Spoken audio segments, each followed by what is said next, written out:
Find the volume of the solid formed by revolving the region bounded by the graphs of y equals x squared plus 1, y equals 0, x equals 0, and x equals 1 about the y-axis. In our plane region, we have half of the parabola of x squared plus 1 cut underneath, restricted by the horizontal line y equals 1.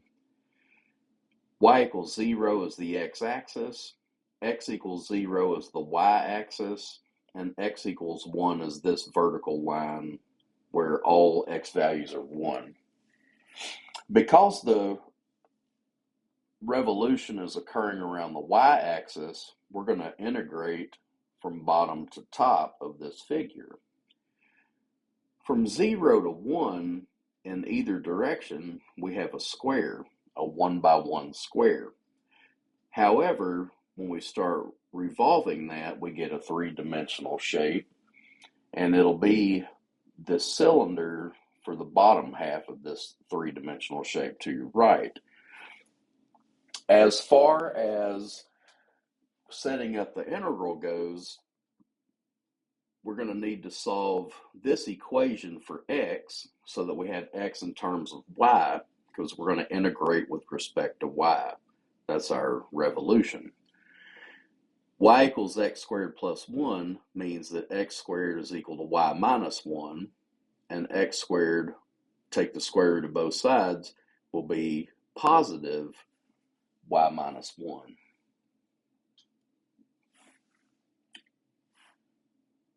When you look at this triangular sort of shape, that is restricted to y values between 1 and 2. The outer arc, once this starts revolving, the outer part is the vertical line x equals 1. The inner part, the inside function, lowercase r, is your square root of y minus 1. Let's break this down and try to get a total volume. And I think the smart way to do it would be to look at the volume of this square once it's rotating, and this little it's sort of a triangular shape once it starts rotating. This is our solid of revolution.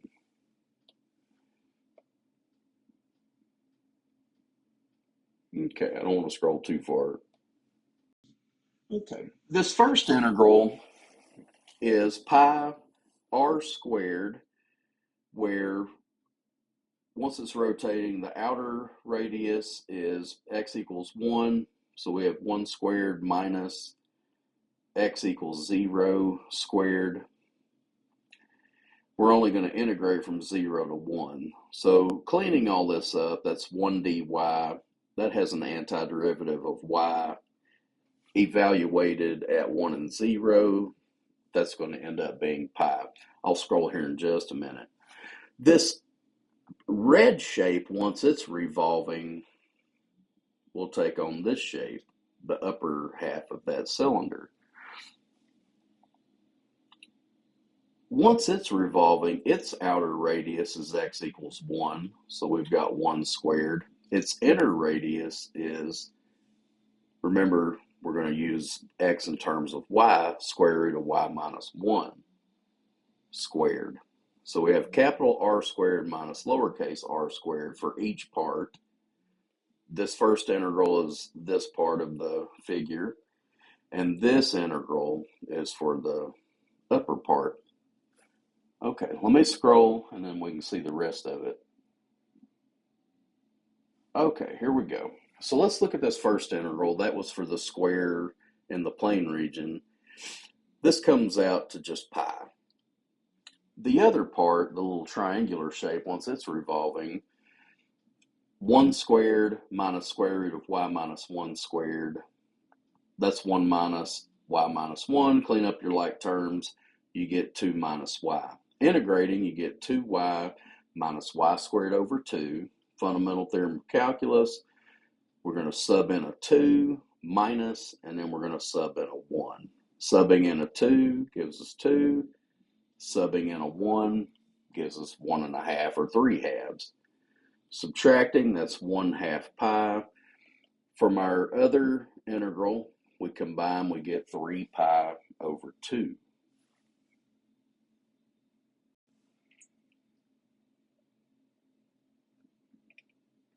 A manufacturer drills a hole through the center of a metal sphere of radius 5 inches. The hole has a radius of 3 inches. What is the volume of the resulting metal ring? The shape to our right is the metal sphere with a hole drilled through it. The original sphere has a radius of 5 inches. So let's make a note that this starts out as a completed sphere. Once a 3-inch hole is drilled out, we're going to get, let me scroll so we can look at the plane region. Now, if you pretend to look at this figure from the side, like you're looking through the hole, then that upper arc, because it's actually a circle, looking at it from this perspective, it's a circle of radius 5. You can write this with the equation of a circle here in this black ink, and I'm centering at the origin. So x squared plus y squared, that starts off, that's a circle centered at the origin. 25 is 5 squared, that's the radius. And so keep in mind, this is for the two-dimensional part.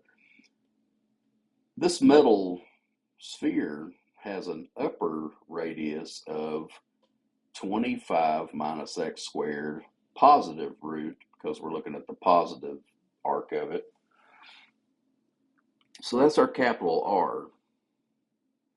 Through here, this is the top of the path that when we drill the hole through the sphere,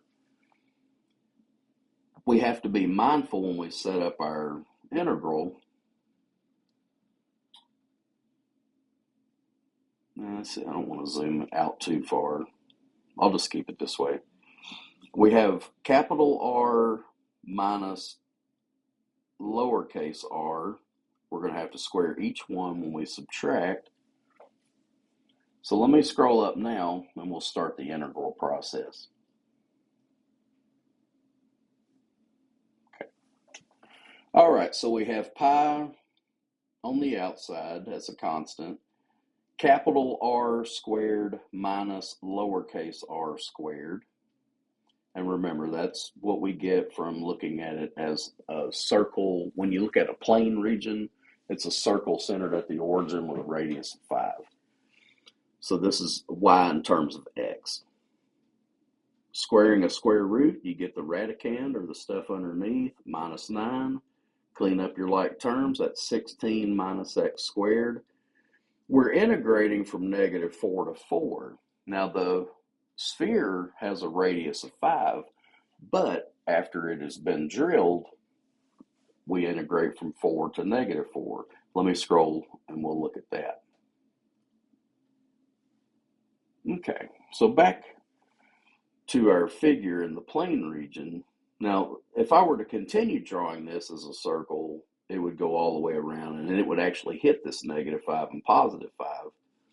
But because we have a 3-inch radius hole drilled through it, if I replace x with 3, 25 minus 3 squared, that's 16. Square root of 16 is 4. And so that's why you actually integrate from negative 4 to 4, is because even though the sphere goes out here to 5, once it's been drilled out, it actually only reaches to 4 and negative 4. Let's go back to the integral.